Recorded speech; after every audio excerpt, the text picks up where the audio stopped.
people, it's me, Anja. Welcome back to my channel and welcome to a new book tag. Today's book tag is the DNF Book Tag because I saw somebody else do this book tag in my subscriptions.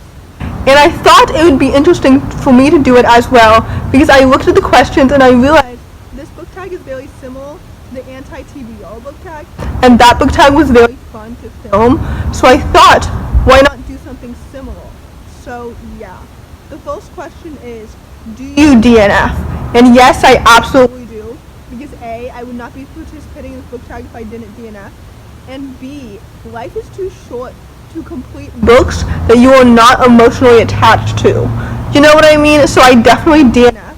I think that there's no point in forcing yourself to finish a book just for the sake of finishing it. You know what I mean? You should finish a book because you are enjoying the story, you are enjoying these characters, and you just want more from this adventure that you're on with these characters. You know what I mean? Also, by the way, I'm looking down at my questions over here because I wrote the questions down in my notebook. So yeah, if you're wondering why I'm looking over here, I'm looking at the questions. But anyway, the second question is, if you do DNF, do you count DNFed books towards your monthly quantity? I do not, because if I DNFed a book, I do not want to keep track of it anywhere. You know what I mean? Like, I don't really want to remember this story, because if I DNF a book, then I don't like it. You know what I mean? So I don't want to keep track of it, because I'd rather keep track of books that I genuinely really enjoy. You know? So yeah. The answer is no, I don't keep track of books, and I don't count them towards my monthly quantity of books. So yeah. The third question is there a difference between DNFing and putting a book down for a bit? And the answer is no, there's not a difference, because to me that's the same thing. For some people I suppose it's not, but for me it's definitely the same thing.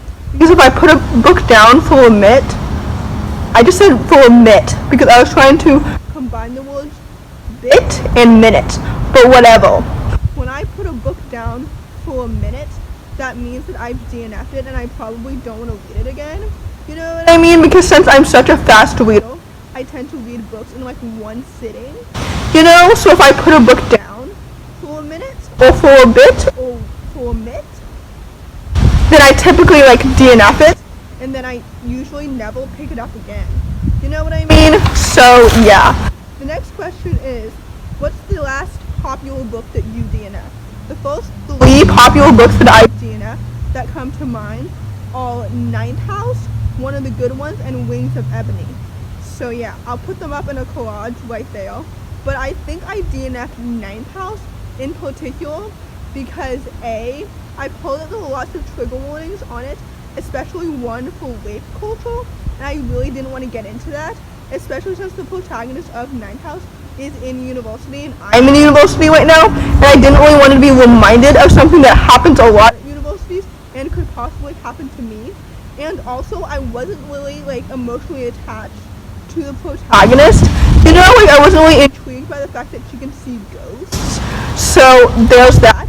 As for One of the Good Ones and Wings of Ebony, I DNF'd those 2 books because I realized a third into the book or something like that I wasn't really emotionally connected to these characters, so therefore like I didn't care, you know. So yeah, that's why I DNF'd those 3 books, but I'm sure there are more popular books that I've DNF'd in the past that currently just don't come to mind.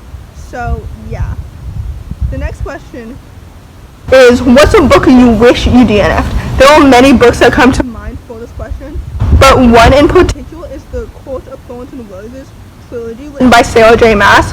I'm sure you've heard of this trilogy because it's very popular. It's YA fantasy. It's like a retelling of Beauty and the Beast.